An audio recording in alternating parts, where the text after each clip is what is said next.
નમસ્કાર વિદ્યાર્થી મિત્રો, આજે આપણે ધોરણ 6માં સંસ્કૃત વિષયની અંદર આગળના વિડીયો લેક્ચરની અંદર જે પાઠ ભણ્યા હતા વંદના અને પાઠ 1 ચિત્રપદાની 1 થી 4 એના સ્વાધ્યાયના પ્રશ્નોના જવાબને સમજવા માટે મળ્યા છીએ. તો સૌપ્રથમ થોડું રિવિઝન કરી લઈએ આપણે વંદનાનું. તો સૌથી પહેલો જે શ્લોક હતો આપણી વંદનામાં એ હતો ગુરુ બ્રહ્મા ગુરુ વિષ્ણુ ગુરુ દેવો મહેશ્વર ગુરુ સાક્ષાત પરબ્રહ્મા તસ્મે શ્રી ગુરુવે નમઃ. તો આ શ્લોકનું ભાષાંતર ફરીથી યાદ કરી લઈએ. તો ગુરુ બ્રહ્મા છે, ગુરુ વિષ્ણુ છે, ગુરુ મહાદેવ છે અને ગુરુ સાક્ષાત પરબ્રહ્મ છે, તે શ્રી ગુરુદેવને નમસ્કાર. બીજો શ્લોક હતો બીજો શ્લોક હતો વક્રતુંડ મહાકાય સૂર્યકોટિ સમપ્રભા નિર્વિઘ્નમ કુરુ મે દેવ સર્વકાર્યેષુ સર્વદા. આ શ્લોકનું ભાષાંતર પણ ફરીથી યાદ કરી લઈએ. તો હે વાંકા મુખવાળા અથવા તો હે વાંકી સૂંઢવાળા, મોટા શરીરવાળા, કરોડો સૂર્યો સમાન તેજવાળા દેવ એટલે કે ગણપતિ દેવ, હંમેશા મારા બધા કાર્યોને વિઘ્ન રહિત કરો. ત્રીજો શ્લોક હતો નમસ્તે શારદે દેવી વીણા પુસ્તકધારિણી વિદ્યારંભમ કરિષ્યામિ પ્રસન્ના ભવ સર્વદા. આ શ્લોક હતો ને ત્રીજો. તો આ શ્લોકનું ભાષાંતર પણ આપણે ફરીથી યાદ કરી લઈએ એકવાર. તો હે વીણા અને પુસ્તકને ધારણ કરનારી દેવી શારદા એટલે કે માતા સરસ્વતી, તને નમસ્કાર. હું વિદ્યાની શરૂઆત કરીશ અથવા તો કરું છું. તમે મારા પર હંમેશા પ્રસન્ન થાઓ. તો આ 3 શ્લોક આપણે વંદનાની અંદર ભણ્યા હતા. તો આ શ્લોકના સવાલ જવાબ આપણે સમજીએ. સૌથી પહેલો જે વિકલ્પ છે એ છે કેવા ગુરુદેવને નમસ્કાર કરવામાં આવ્યા છે. તો આ પ્રશ્નનો જવાબ આપણને પહેલા શ્લોકમાંથી મળે છે કે સાક્ષાત પરબ્રહ્મ ગુરુદેવને નમસ્કાર કરવામાં આવ્યા છે. આનો જવાબ છે વિકલ્પ સી, સાક્ષાત પરબ્રહ્મ ગુરુદેવને. આગળનો પ્રશ્ન જોઈએ, સાક્ષાત પરબ્રહ્મ કોણ છે? તો આ પણ પહેલા જ શ્લોકમાંથી પૂછવામાં આવ્યો છે. તો સાક્ષાત પરબ્રહ્મ એ ગુરુ છે. વિકલ્પ બી ગુરુ. ત્રીજો જોઈએ, કોને બ્રહ્મા વિષ્ણુ કહેવામાં આવ્યા છે? તો એનો જવાબ આવશે ગુરુને. વિકલ્પ સી. આ પ્રશ્ન પણ પહેલા જ શ્લોકમાંથી પૂછાયેલો છે. ગુરુ બ્રહ્મા ગુરુ વિષ્ણુ એટલે ગુરુને બ્રહ્મા અને વિષ્ણુ કહેવામાં આવ્યા છે. ચોથું જોઈએ, ખાલી જગ્યા છે. ખાલી જગ્યા શ્રી ગુરુવે નમઃ. આ ખાલી જગ્યામાં શ્લોકની એક લાઈન આપવામાં આવી છે, એની આગળનો શબ્દ આપણે એમાં મૂકવાનો છે. તો પહેલા જ શ્લોકની લાઈન આપવામાં આવી છે અહીંયા. તો એની આગળનો શબ્દ કયો હતો આપણે યાદ કરીએ તો શ્રી ગુરુવે નમઃ એવો શ્લોક પૂરો થાય છે. તો એની આગળ કયો શબ્દ આવે છે? તો તસ્મે શ્રી ગુરુવે નમઃ. આમ એનો જવાબ છે બી, તસ્મે. પાંચમું જોઈએ, આ પ્રશ્ન આપણને સંસ્કૃતમાં આપવામાં આવ્યો છે. તસ્મે ઇતિ શબ્દસ્ય કહ અર્થઃ. તસ્મે એ શબ્દનો શું અર્થ થાય છે એવું અહીંયા પૂછવામાં આવ્યું છે. તો એનો જવાબ આવશે વિકલ્પ ડી, તે. તસ્મે એટલે કે તે. એવું આપણે ભણ્યા ને કે તસ્મે શ્રી ગુરુવે નમઃ એટલે તે શ્રી ગુરુદેવને નમસ્કાર હો. એટલે તસ્મેનો અર્થ થાય છે તે.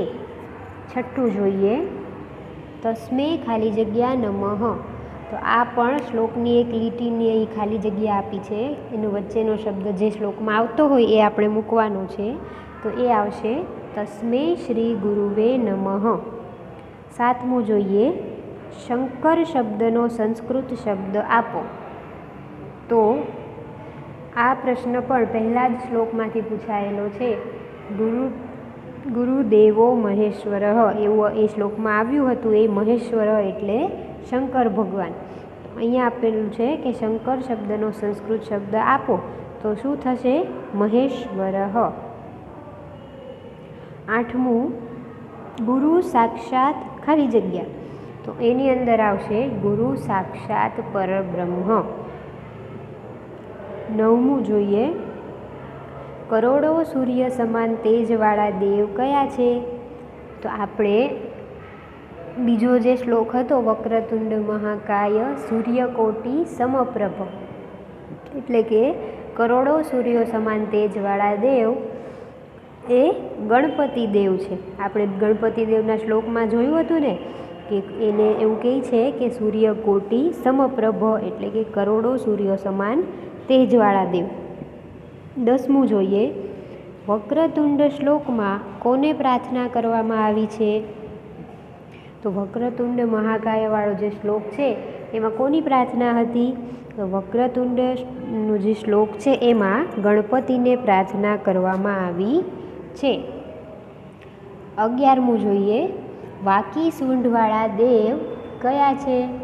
તો આપણે વક્રતુંડ મહાકાય એમાં જે પહેલો જ શબ્દ છે વક્રતુંડ, એટલે મેં તમને જ્યારે શ્લોક સમજાવ્યો ત્યારે જ કીધું હતું કે વક્ર એટલે વાંકું અને તુંડ એટલે સૂંઢ. તો વાકી સૂંઢવાળા એટલે કે વક્રતુંડ એટલે કે વાકી સૂંઢવાળા, એટલે આનો જવાબ આવશે એ. 13મું જોઈએ, સમપ્રભ ઇતિ શબ્દસ્ય કહ અર્થઃ? સમપ્રભ આ પ્રશ્ન સંસ્કૃતમાં પૂછાયો છે. આ પ્રશ્નનો અર્થ એવો થાય કે સમપ્રભ આ શબ્દનો શો અર્થ છે? શો અર્થ થાય છે? તો સમપ્રભ એટલે કે સમ એટલે સમાન અને પ્રભ એટલે તેજવાળા. સમપ્રભ એટલે સમાન તેજવાળા. આનો જવાબ આવશે વિકલ્પ સી, સમાન તેજવાળા. આગળ જોઈએ, ખાલી જગ્યા આપી છે, ખાલી જગ્યા કુરુ મે દેવ.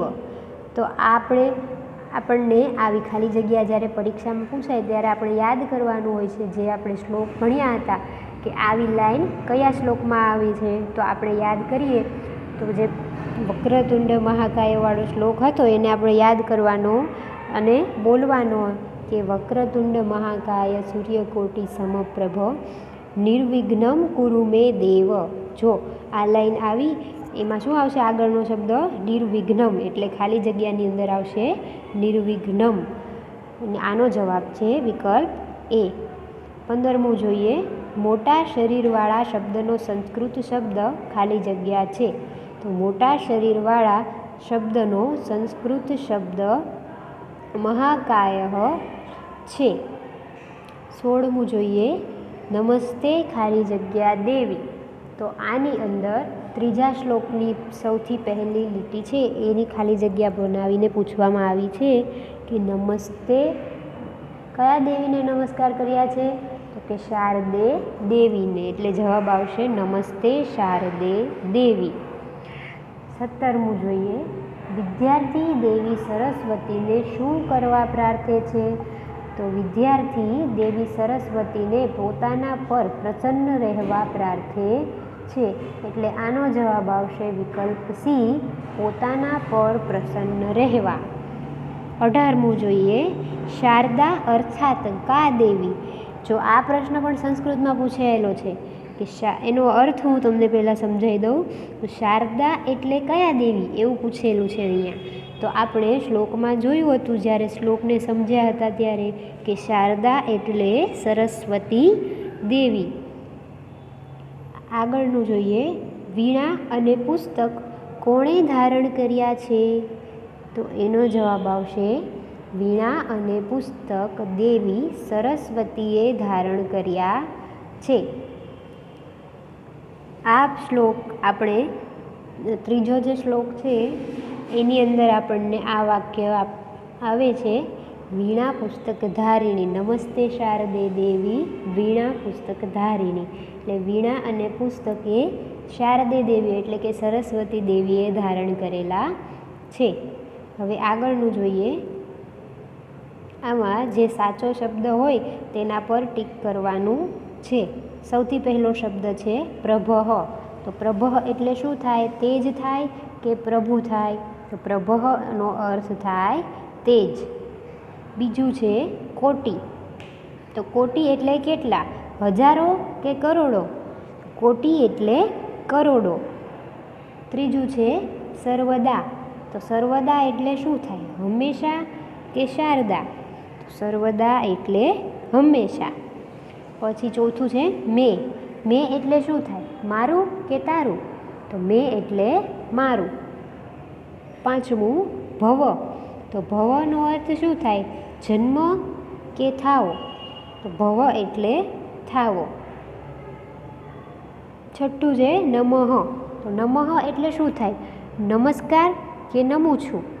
તો નમઃ એટલે નમસ્કાર. આ બધા શબ્દો તમારે ખાસ યાદ રાખવાના છે, કારણ કે પરીક્ષામાં જો આવા બે શબ્દો એક સરખા આવી જાય તો આપણે વિચારતા થઈ જઈએ કે આમાંથી એનો કયો જવાબ હશે, એટલે ખાસ યાદ રાખવાના છે. 21મું છે શ્લોક પૂર્ણ કરો. શ્લોક પૂર્તિનો જે પ્રશ્ન આવે એના માટે તમારે શ્લોકને પાકા કરવાના છે. પહેલો જે શ્લોક છે એની પૂર્તિ અહીંયા આપવામાં આવી છે, તો એ જોઈ લઈએ આપણે. વક્રતુંડથી લઈને સર્વ કાર્યેષુ સર્વદા સુધી શ્લોક લખવાનો છે, એટલે કે આખો જ શ્લોક લખવાનો છે. વક્રતુંડ મહાકાય સૂર્યકોટિ સમપ્રભ નિર્વિઘ્નમ કુરુ મે દેવ સર્વ કાર્યેષુ સર્વદા. આ પહેલો શ્લોક થયો. હવે આપેલો છે શ્લોક બીજો, નમસ્તેથી લઈને ભવ સર્વદા, એટલે જે નમસ્તે શારદે દેવીવાળો જે શ્લોક છે એની અહીંયા પૂર્તિ કરવાની છે. તો એ શ્લોક છે નમસ્તે શારદે દેવી વીણા પુસ્તકધારિણી વિદ્યારંભમ કરિષ્યામિ પ્રસન્ના ભવ સર્વદા. ત્રીજું જોઈએ ગુરુ બ્રહ્માથી લઈને શ્રી ગુરુવે નમઃ. આની અંદર ગુરુ બ્રહ્મા, ગુરુ વિષ્ણુ, ગુરુ દેવો મહેશ્વર, ગુરુ સાક્ષાત પરબ્રહ્મ તસ્મૈ શ્રી ગુરુવે નમઃ. આ જે શ્લોક છે તે લખવાનો છે. હવે છે નીચેના પ્રશ્નોના સંસ્કૃતમાં જવાબ આપો. તો આ પ્રશ્ન છે વીણા પુસ્તક ધારિણી કા દેવી. આ પ્રશ્ન આપણને સંસ્કૃતમાં જ પૂછવામાં આવ્યો છે. એનો જવાબ સંસ્કૃતમાં જ આપવાનો છે કે વીણા પુસ્તક ધારણ કરેલા છે એ કયા દેવી છે? વીણા પુસ્તક ધારણ કરવાવાળી દેવી કયા દેવી છે? વીણા પુસ્તક ધારિણી સરસ્વતી દેવી. વીણા પુસ્તક ધારિણી જે છે એ સરસ્વતી દેવી છે. પછી છે બીજું ગુરુ સાક્ષાત કહો. તો ગુરુ સાક્ષાત કોણ છે? તો ગુરુ સાક્ષાત પરબ્રહ્મ, એટલે ગુરુ સાક્ષાત પરબ્રહ્મ છે. ત્રીજું છે વક્રતુંડ મહાકાય દેવઃ કહો. તો વક્રતુંડ મહાકાય દેવ કોણ છે? તો વક્રતુંડ મહાકાય દેવ ગણપતિ, એટલે કે વક્રતુંડ મહાકાય દેવ ગણપતિ છે. હવે 23મું છે નીચેના શ્લોકોનું ગુજરાતીમાં ભાષાંતર કરો. આ ભાષાંતર આપણે એકવાર આગળ શરૂઆતમાં જોઈ ગયા હતા, ફરીથી એકવાર જોઈ લઈએ. પહેલો જે શ્લોક છે ગુરુ બ્રહ્માવાળો, એનું ભાષાંતર એકવાર બોલી જાઉં છું. ગુરુ બ્રહ્મા છે, ગુરુ વિષ્ણુ છે, ગુરુ મહાદેવ છે અને ગુરુ સાક્ષાત પરબ્રહ્મ છે, તે શ્રી ગુરુદેવને નમસ્કાર. બીજો જે શ્લોક છે વક્રતુંડ મહાકાયવાળો, એનું ભાષાંતર બોલી જાઉં છું એકવાર. હે વાકી સૂંઢવાળા, મોટા શરીરવાળા, કરોડો સૂર્ય સમાન તેજવાળા દેવ, તમે હંમેશા મારા બધા કાર્યોને વિઘ્ન રહિત કરો. ત્રીજા શ્લોકનું ભાષાંતર બોલી જાઉં છું એકવાર. નમસ્તે શારદે દેવીવાળો જે શ્લોક છે એનું, નમસ્તે શારદે દેવી એ જે શ્લોક છે એનું ભાષાંતર. તો હે વીણા અને પુસ્તક ધારણ કરનારી દેવી શારદા, તને નમસ્કાર. હું વિદ્યાની શરૂઆત કરીશ, તમે મારા પર પ્રસન્ન થાઓ. તો આમ આ ત્રણેય શ્લોકનું ભાષાંતર અહીંયા લખવાનું છે. હવે આ વંદના આપણે સમજી ગયા, તેના પ્રશ્નના જવાબ પણ આપણે સારી રીતે સમજ્યા. એના પછી હવે આપણે જે આપણો પહેલો પાઠ જે છે ચિત્રપદાની 1 થી 4 એને સમજવાના છીએ, એની પ્રશ્નોના જવાબને સમજવાના છીએ. તો સૌથી પહેલાં ચિત્રપદાની 1, એમાં સૌથી પહેલું છે ચિત્ર આપેલું છે અને પ્રશ્ન છે કે આ ચિત્રમાં કયું પશુ છે. આ જે પશુ છે એનું સંસ્કૃત નામ લખવાનું છે.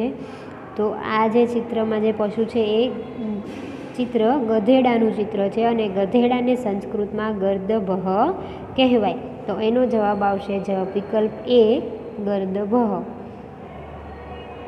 બીજું, આ ચિત્રમાં કયું પક્ષી છે. તો આ ચિત્રની અંદર મોર છે, તો મોરને સંસ્કૃતમાં શું કહેવાય? મયુરઃ. તો એનો જવાબ આવશે B મયુરઃ. ત્રીજું જોઈએ, આ શાનું ચિત્ર છે. તો આ ચિત્રની અંદર તાળું આપેલું છે, તો તાળાને સંસ્કૃતમાં શું કહેવાય? તાલહ. તો એનો જવાબ આવશે વિકલ્પ B તાલહ. પછી ચોથું ચિત્ર જોઈએ, તો આ ચિત્ર શેનું છે. તો ચિત્રની અંદર દેડકો આપેલો છે, તો દેડકાને સંસ્કૃતમાં શું કહેવાય? મંડુકઃ. એટલે એનો જવાબ આવશે B મંડુકઃ. પાંચમું જોઈએ, આ શેનું ચિત્ર છે. તો આ ચિત્રની અંદર ઘડો છે, તો ઘડાને સંસ્કૃતમાં શું કહેવાય? ઘટઃ. એટલે એનો જવાબ આવશે વિકલ્પ A ઘટઃ. પછી છઠ્ઠું છે વૃષભઃ એટલે ખાલી જગ્યા. તો વૃષભઃ એટલે શું થાય? બળદ. એટલે એનો જવાબ આવશે B બળદ. પછી આગળનું છે ગર્દભઃ એટલે ખાલી જગ્યા. તો ગર્દભઃ એટલે ગધેડું. એનો જવાબ આવશે વિકલ્પ C ગર્દભઃ એટલે ગધેડું. પછી આઠમું છે દીપઃ. તો દીપઃ એટલે શું થાય? તો આપણે ચિત્રપદાનીમાં જોયું હતું ને. તો દીપઃ એટલે શું થાય? દીપક નામનો છોકરો થાય? નહીં, દીપઃ એટલે દીવો થાય. તો એનો જવાબ આવશે વિકલ્પ B દીવો. પછી આગળનું છે નકુલઃ એટલે ખાલી જગ્યા. તો નકુલઃ એટલે શું થાય? નકુલઃ એટલે નોળિયો થાય. તો એનો જવાબ આવશે વિકલ્પ C નોળિયો. પછી છે 10મું ઘડો એટલે ખાલી જગ્યા. તો ઘડો એટલે શું થાય? તો ઘડાને સંસ્કૃત શબ્દ આ પ્રશ્નમાં પૂછેલો છે. તો ઘડાનો સંસ્કૃત શબ્દ છે ઘટઃ. એટલે એનો જવાબ આવશે વિકલ્પ B ઘટઃ. આગળ જોઈએ ઘેટું એટલે ખાલી જગ્યા. તો ઘેટું એટલે શું થાય? એટલે અહીંયા ઘેટાનો સંસ્કૃત શબ્દ પૂછેલો છે. તો ઘેટું એટલે મેષઃ. પછી છે નોળિયો એટલે ખાલી જગ્યા. તો નોળિયાનો સંસ્કૃત શબ્દ અહીંયા પૂછેલો છે. નોળિયાનો સંસ્કૃત શબ્દ કયો હતો? નકુલઃ. નકુલઃ એટલે નોળિયો. એટલે આનો જવાબ આવશે B નકુલઃ. પછી છે તાળું એટલે ખાલી જગ્યા. તો તાળાનો સંસ્કૃત શબ્દ અહીંયા પૂછેલો છે. તાળું એટલે તાલહ. 14મું છે કાકઃ એટલે ખાલી જગ્યા. કાકહનો ગુજરાતી અર્થ પૂછેલો છે અહીંયા. તો કાકહ એટલે કાગડો. એટલે વિકલ્પ C. પછી 15મું છે નીચેનામાંથી શું સાચું છે. જોઈએ આપણે વિકલ્પ એમાં આપેલું છે ઘટઃ એટલે તાળું, બીજામાં આપેલું છે દીપઃ એટલે દીવો, ત્રીજામાં આપેલું છે મેષઃ એટલે બળદ અને ચોથામાં આપેલું છે આપેલ તમામ. તો શું આ સાચું છે? ઘટઃ એટલે તાળું થાય? નહીં, ઘટઃ એટલે ઘડો થાય. તો આ ખોટું છે. પછી બીજું છે દીપઃ એટલે દીવો. તો આ સાચું છે. ત્રીજું છે મેષઃ એટલે બળદ. તો આ પણ ખોટું છે. એટલે આમાં સાચું શું આવશે? દીપઃ એટલે દીવો. એટલે જવાબ આવશે B. 16મું જોઈએ નીચેનામાંથી શું સાચું છે. આ પણ એની જેવો જ પ્રશ્ન આપેલો છે. એમાં છે સર્પઃ એટલે સાપ. તો સર્પઃ એટલે સાપ થાય. બીજું આપેલું છે મકરઃ એટલે માકડું. તો એ ખોટું છે. મકરઃ એટલે મગર થાય. અને મંડુકઃ એટલે કૂવો. તો આ પણ ખોટું છે. મંડુકઃ એટલે દેડકો થાય. એટલે આનો જવાબ આવશે જવાબ A સર્પઃ એટલે સાપ. 17મું જોઈએ મગર એટલે ખાલી જગ્યા. અહીંયા મગરનો સંસ્કૃત શબ્દ આપવાનો છે, તો મકરહ એટલે મગર, તો એના જવાબમાં આવશે વિકલ્પ બી મકરહ. 18મું જોઈએ. અહીંયા જોડકા આપવામાં આવ્યા છે. જોડકા આપણે જોડવાના છે. એમાં વિભાગ અમાં સૌથી પહેલું છે વૃષભ, તો એમાં શું આવશે? વૃષભ એટલે શું થાય? દીવો, તાળું, મોર કે બળદ? તો વૃષભ એટલે બળદ થાય, તો એની પહેલાંમાં આવશે ડી. પહેલું જોડકું આપણે ડી સાથે જોડવાનું છે, એટલે પહેલાંના જવાબમાં લખવાનું છે ડી. પછી બીજું છે મયુરહ, તો મયુરહ એટલે શું થાય? મોર થાય, તો એમાં બીજામાં આવશે સી. ત્રીજું છે દીપહ, તો દીપહ એટલે દીવો, તો એની અંદર આવશે ડી. પછી છે ચિત્રપદાની 2. હવે આપણે ચિત્રપદાની 2 ભણ્યા હતા ને, એના સવાલ જવાબ જોઈશું. તો સૌથી પહેલું એમાં આપેલું છે, આ ચિત્રમાં કયું પક્ષી છે? તો ચિત્રની અંદર આપણને ચકલીનું ચિત્ર આપેલું છે, તો એ ચકલીને સંસ્કૃતમાં શું કહેવાય? આપણે ચિત્રપદાનીમાં જોયું હતું ને, ચકલીને સંસ્કૃતમાં કહેવાય ચટકા, એટલે એનો જવાબ આવશે ઓપ્શન એ ચટકા, એટલે કે ચકલી. બીજું છે શાટિકાનો અર્થ શું થાય? તો શાટિકા એટલે શું થાય?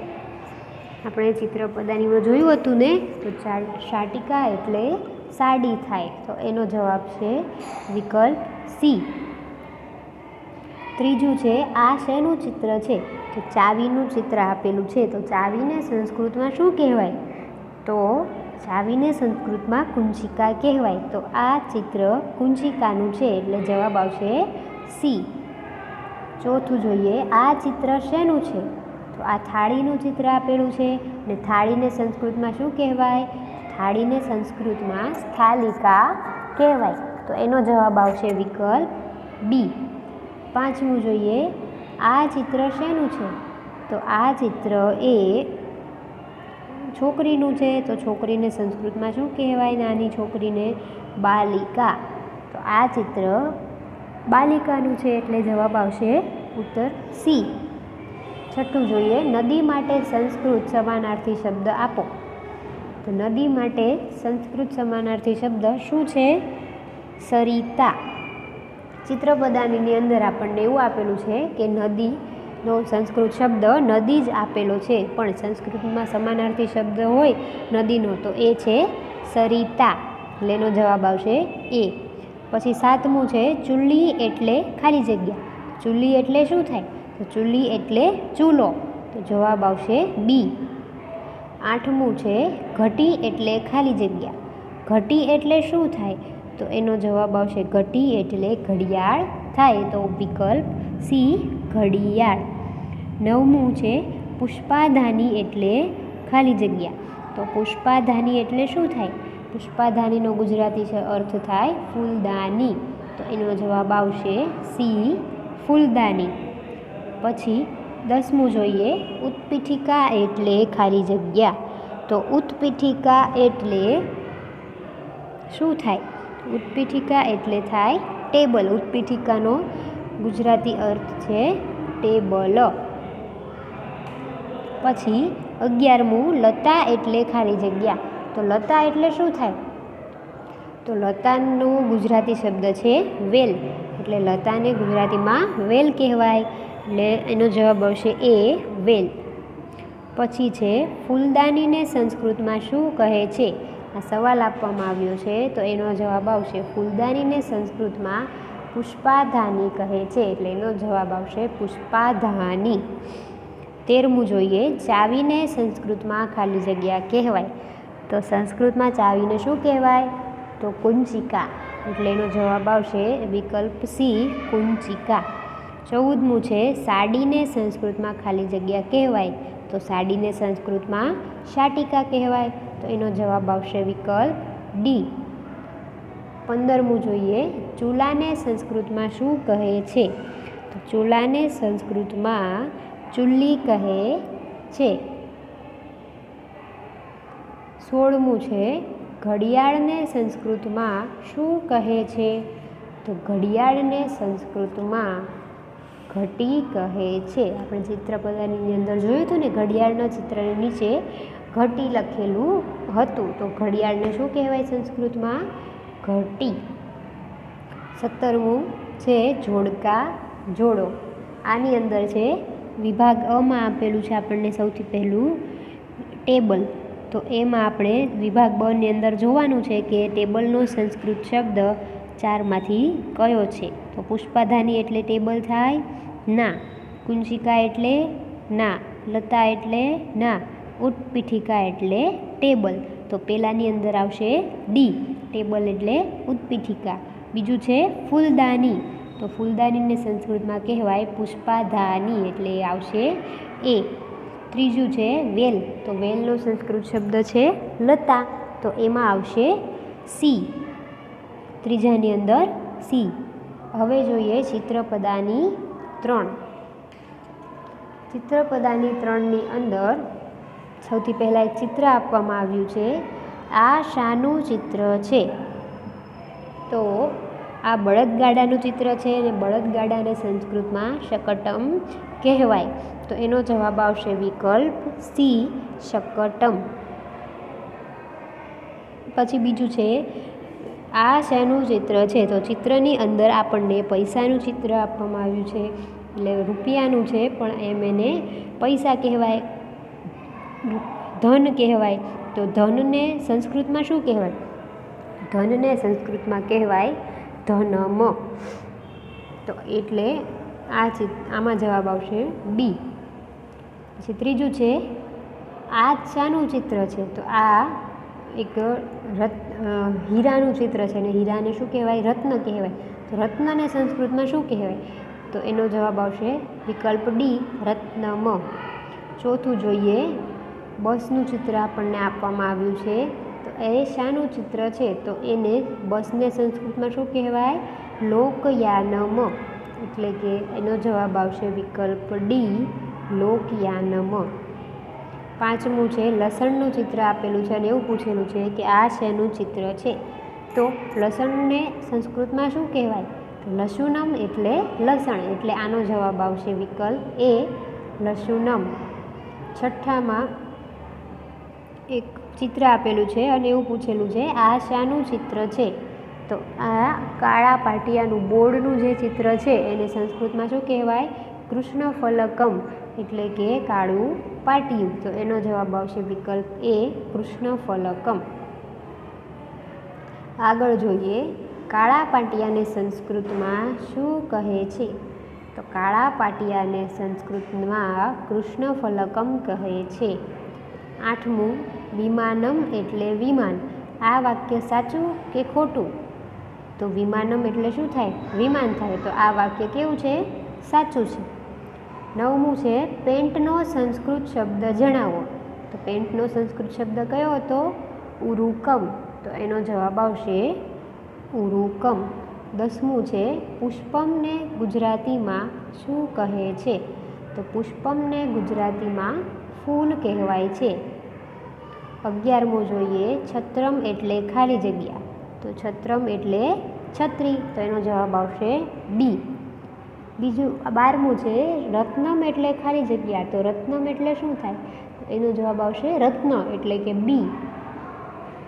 અહીંયા રાત આપેલું છે એમાં રત્ન આવશે, રાતને બદલે રત્ન. સોરી, રત્નમ એટલે હીરો. એટલે અહીંયા ડી આપેલું છે એટલે 12માનો જવાબ આવશે ડી, રત્નમ એટલે હીરો. શકટમ એટલે ખાલી જગ્યા. શકટમ એટલે શું થાય? તો શકટમ એટલે બળદગાડું. એટલે એનો જવાબ આવશે બી. 14મું પુસ્તકને સંસ્કૃતમાં શું કહે છે? તો પુસ્તકને સંસ્કૃતમાં પુસ્તકમ કહેવાય છે. 15મું કપડાં સીવવાનો સંચો. એને સંસ્કૃતમાં શું કહેવાય? તો કપડાં સીવવાના સંચાને સંસ્કૃતમાં સીવન યંત્રમ કહે છે. શું કહેવાય છે? સીવન યંત્રમ. 16મું જોઈએ પેન્ટ એટલે સંસ્કૃતમાં ખાલી જગ્યા કહેવાય. તો પેન્ટને સંસ્કૃતમાં આપણે આગળ જોયું એમ જ ઉરુકમ કહેવાય. એટલે જવાબ આવશે એ. 17મું છત્રી એટલે ખાલી જગ્યા. તો છત્રીને સંસ્કૃતમાં છત્રમ કહેવાય. એટલે એનો જવાબ આવશે જવાબ સી, છત્રમ. 18મું જોઈએ, જોડકા આપેલા છે એમાં સૌથી પહેલું છે વિભાગ અની અંદર ઉરુકમ. તો એની વિભાગ બમાંથી એમાં શું આવશે, આપણે હમણાં જ જોયું, એટલે ઉરુકમ એટલે પેન્ટ થાય, તો આવશે પહેલામાં ડી. બીજું છે લસુનમ. તો લસુનમ એટલે શું થાય, લસુનમનો ગુજરાતી શબ્દ થાય લસણ. તો આમાં લસણ સીમાં આપેલું છે એટલે બીજામાં આવશે સી. ત્રીજું છે ષટકમ. ષટકમ એટલે બળદગાડું. તો એમાં ત્રીજાની અંદર આવશે બી. હવે આપણે ચિત્રપદાની 4 જોઈશું. ચિત્ર આપેલું છે અને પૂછેલું છે આ શેનું ચિત્ર છે. તો શેનું ચિત્ર છે, ચમચીનું ચિત્ર છે, ચમચાનું.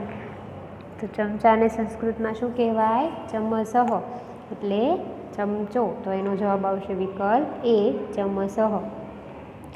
બીજું ચિત્ર દાંતરડાનું આપેલું છે અને પૂછેલું છે આ શાનું ચિત્ર છે. તો આપણે યાદ કરીએ દાંતરડાનો સંસ્કૃત શબ્દ કયો હતો આમાંથી, લવિત્રમ. તો એનો જવાબ આવશે વિકલ્પ સી લવિત્રમ. પછી ત્રીજું છે ચિત્ર આપેલું છે અને પૂછેલું છે આ શેનું ચિત્ર છે. તો આ મસીપાત્રમ એટલે શાહીના ખડિયાનું ચિત્ર છે. ચોથું જોઈએ, ડોલનું ચિત્ર આપેલું છે અને પૂછેલું છે એ શાનું ચિત્ર છે. તો દ્રોણી એટલે ડોલ એવું થતું હતું, એટલે અહીંયા આનો જવાબ આવશે વિકલ્પ બી દ્રોણી. પાંચમું છે કીડીનું ચિત્ર આપેલું છે અને પૂછેલું છે કે આ ચિત્ર શેનું છે. તો એનો જવાબ છે પીપીલિકા એટલે કીડી. તો એનો જવાબ આવશે વિકલ્પ એ પીપીલિકા. છઠ્ઠું છે સંચિકાનો અર્થ શું થાય. તો સંચિકા એટલે ગુજરાતીમાં ફાઇલ થાય, એટલે એનો જવાબ આવશે વિકલ્પ એ ફાઇલ. સાતમું છે પિંજહનો શો અર્થ થાય. તો એનો અર્થ થાય સ્વિચ, એટલે એનો જવાબ આવશે વિકલ્પ ડી સ્વિચ. આઠમું છે લવિત્રમનો અર્થ શું થાય. તો હમણાં જ આપણે આગળ જોયું લવિત્રમ એટલે શું થાય, દાંતરડું. તો આનો જવાબ આવશે વિકલ્પ સી દાંતરડું. નવમું છે દ્રોણીનો અર્થ શું થાય. દ્રોણી એટલે ડોલ. તો એનો જવાબ આવશે વિકલ્પ બી ડોલ. પછી 10મું છે અવકરિકા. તો અવકરિકા એટલે શું થાય એનો ગુજરાતી શબ્દ. તો અવકરિકા એટલે કચરા પેટી. તો એનો જવાબ આવશે બી. 11મું જોઈએ, કીડીને સંસ્કૃતમાં ખાલી જગ્યા કહે છે. તો કીડીને સંસ્કૃતમાં પીપીલિકા કહે છે. 12મું છે કેલ્ક્યુલેટરને સંસ્કૃતમાં ખાલી જગ્યા કહે છે. તો કેલ્ક્યુલેટરને સંસ્કૃતમાં ગણન યંત્રમ કહે છે. 13મું અવકરિકાને ખાલી કચરાપેટી કહે છે. સાચું કે ખોટું. તો અવકરિકાને કચરાપેટી જ કહેવાય છે ને, એટલે આ વાક્ય સાચું છે. 14મું જોઈએ, ગ્રંથનો સંસ્કૃત શબ્દ કયો છે. તો ગ્રંથનો સંસ્કૃત શબ્દ પુસ્તકમ છે. 15મું જોઈએ, દાંતરડા માટે સંસ્કૃત શબ્દ કયો છે. તો દાંતરડા માટે સંસ્કૃત શબ્દ છે લવિત્રમ, એટલે એનો જવાબ આવશે વિકલ્પ એ લવિત્રમ. 16મું છે સ્વિચનો સંસ્કૃત અર્થ શું થાય. તો સ્વિચનો સંસ્કૃત અર્થ થાય પિજ્જહ, એટલે સ્વિચ, એટલે એનો જવાબ આવશે એ. પછી 17મું છે શાહીના ખડિયાને સંસ્કૃતમાં શું કહે છે. તો શાહીના ખડિયાને સંસ્કૃતમાં મસીપાત્રમ મસીપાત્ર કહે છે. 18મું છે આભૂષણનું સંસ્કૃત જણાવો.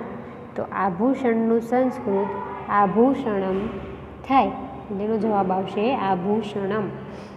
પછી છે કરદીપહ એટલે દીવો ને ટોર્ચ. એમાંથી સાચો શબ્દ જે હોય એના પર સાચું ખરાની નિશાની કરવાની છે.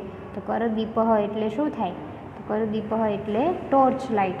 તો એમાં આવશે ટોર્ચ પર આપણે ખરાની નિશાની કરવાની છે. હવે 20મું જોઈએ, જોડકા જોડો. એમાં આપેલું છે વિભાગ અની અંદર પહેલું ચમસહ. તો ચમસહ એટલે શું થાય, ચમચો. તો વિભાગ બની અંદર બી એનો જવાબ આવશે પહેલાંનો કે ચમસહ એટલે ચમચો.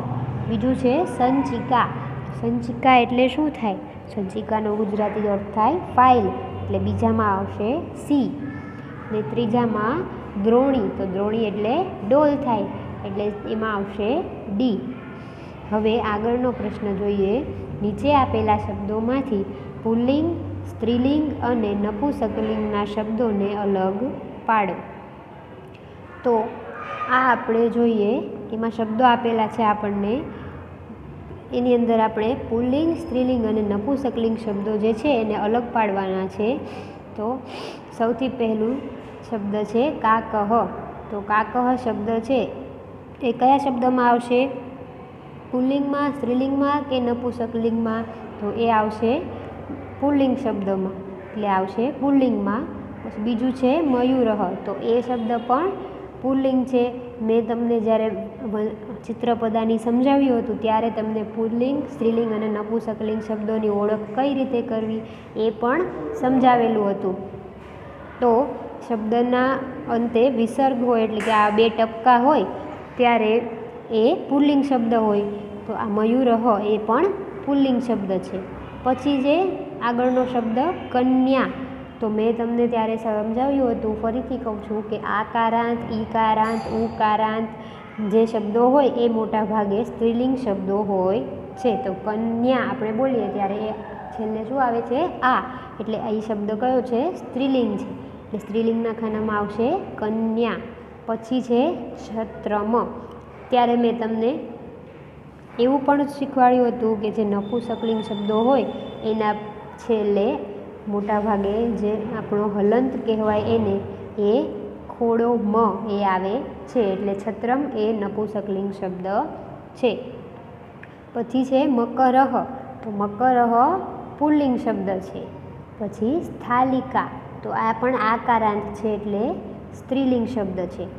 પછી છે ઉત્પીઠિકા, ઉત્પીઠિકા એ સ્ત્રીલિંગ શબ્દ છે. પછી પુષ્પમ, તો આમાં છેલ્લે શું આવ્યું? મ, એટલે એ નપુંસકલિંગ શબ્દના ખાનામાં આવશે. પછી આગળનું ધનમ, ધનમ પણ નપુંસકલિંગમાં આવશે.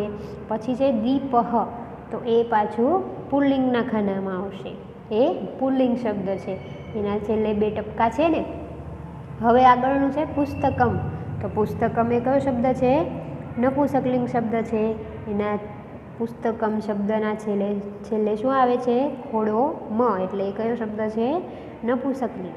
હવે છે આગળનો શબ્દ નદી, તો નદી ઈકારાંત શબ્દ થયો. નદી બોલીએ આપણે ત્યારે છેલ્લે શું બોલીએ છીએ?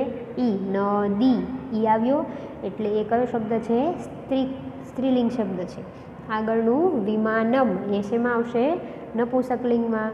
પછી છે પુષ્પાધાની, તો એ આવશે સ્ત્રીલિંગ શબ્દમાં. પછી મંડુકહ, તો મંડુકહ આવશે પુલ્લિંગમાં. પછી આગળનો શબ્દ છે વૃષભ, તો એ પણ પુલ્લિંગ શબ્દમાં આવશે. પછી આગળનો શબ્દ છે ઘટી, તો એ શેમાં આવશે? સ્ત્રીલિંગમાં આવશે. પછી છે ચટકા, તો ચટકા પણ સ્ત્રીલિંગ શબ્દ છે. શકટમ, એ શબ્દ વાંચો નપુંસકલિંગમાં આવશે. પછી આગળનો શબ્દ છે ચુલ્લી, તો એ શબ્દ સ્ત્રીલિંગમાં આવશે. અને ગર્દભહ, તો આ શબ્દ છે એ પુલ્લિંગ શબ્દ છે, એટલે પુલ્લિંગ શબ્દના ખાનામાં આવશે. પછી છે ગ્રંથઃ, આ શબ્દ પણ પુલ્લિંગ છે એટલે એ પુલ્લિંગના ખાનામાં આવશે.